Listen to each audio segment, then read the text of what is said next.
Detente un momento. ¿Seguro crees que cuando el Estado mete a alguien a la cárcel, el único objetivo real es hacerlo sufrir para pagar por lo que hizo? Pues déjame decirte que jurídicamente estás en un error generalizado. Y hoy vamos a desmontarlo. Hola, estimado profesor y compañeros bachilleres. Soy Daniel Sánchez y hoy abordaremos de forma didáctica el tema 17 de nuestra asignatura, la teoría de la sanción y la pena.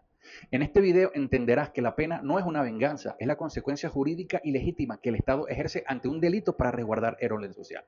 Así que comencemos.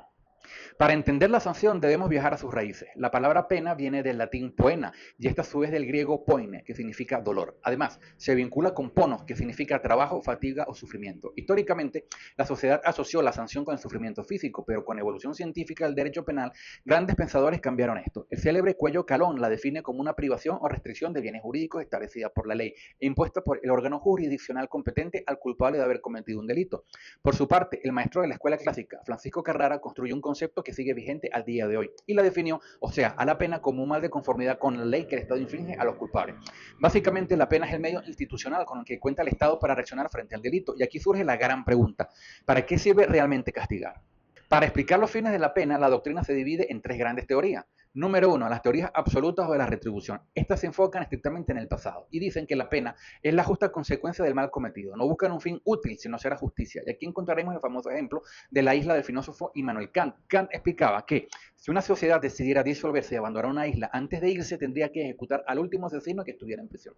Esto, según él, para que la justicia se cumpla por el imperativo categórico y la sangre del delito no recaiga sobre el pueblo. En segundo lugar, las teorías relativas o de la prevención. A diferencia de las absolutas, miran al futuro y buscan que la pena sea útil para la sociedad. Y esta se divide en dos corrientes. La prevención general, formulada por Feuerbach, que usa la pena como una coacción psicológica, es decir, intima que los ciudadanos que decidan no delinquir. Y la prevención especial, defendida por Von Banlich, que se enfoca directamente en el delincuente para corregirlo, rehabilitarlo o apartarlo temporalmente de la sociedad. En tercer lugar, teorías de unión ecléctica. En este modelo moderno coordina ambas visiones. La mira hacia el pasado mediante retribución, pero apunta hacia el futuro buscando una prevención.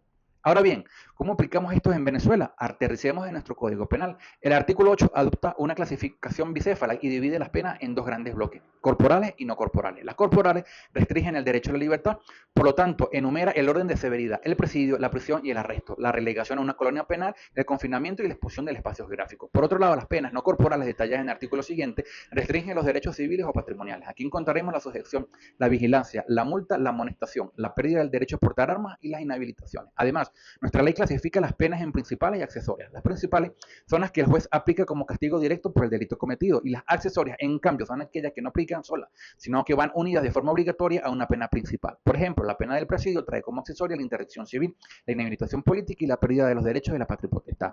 En cambio, la pena de prisión también tiene como accesoria la inhabilitación política mientras que dure la condena. Aquí es donde desmontamos el mito del inicio.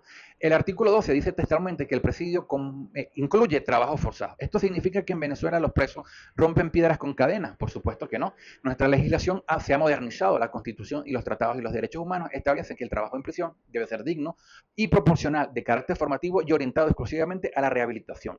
Adicionalmente, nuestro sistema también contempla las llamadas medidas de seguridad. A diferencia de las penas, las medidas de seguridad no se basan en la culpabilidad del sujeto, sino en su peligrosidad social.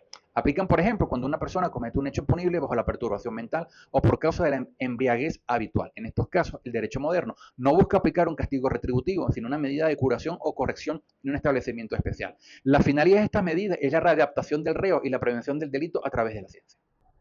Para concluir este análisis audiovisual, extraeremos tres lecciones fundamentales. Primero, la pena es un elemento constitutivo y necesario del delito, bajo la figura de la punibilidad. Si no, no existe una amenaza de pena de ley, entonces el hecho no puede ser castigado penalmente. Segundo, el sistema penal venezolano, aunque mantiene una estructura clásica represiva, ha avanzado notablemente hacia la humanización, ya que nuestra Constitución prohíbe taxativamente la pena de muerte y limita la pena corporal a un máximo de 30 años. Y finalmente, el verdadero fin de la sanción penal moderna jamás debe ser el dolor o sufrimiento del infractor, sino debe ser el equilibrio perfecto entre la justicia y la reinserción social efectiva. Como recomendaciones finales, en sintonía con las corrientes del derecho penal moderno, propongo sustituir progresivamente el enfoque puramente carcelario y retributivo por la aplicación técnica y científica de las medidas de seguridad. Segundo, fortalecer las bases de la estructura social, penetrando directamente en el núcleo familiar con políticas públicas de prevención del delito. Y finalmente, integrar de forma obligatoria el análisis criminológico en el proceso legislativo. Asimismo, porque para enfrentar la criminalidad no necesitamos crear penas cada vez más crueles, sino entender científicamente las causas que empujan a los sujetos a delinquir. Esto fue el tema 17. Muchas gracias por su atención y nos vemos en el próximo análisis jurídico.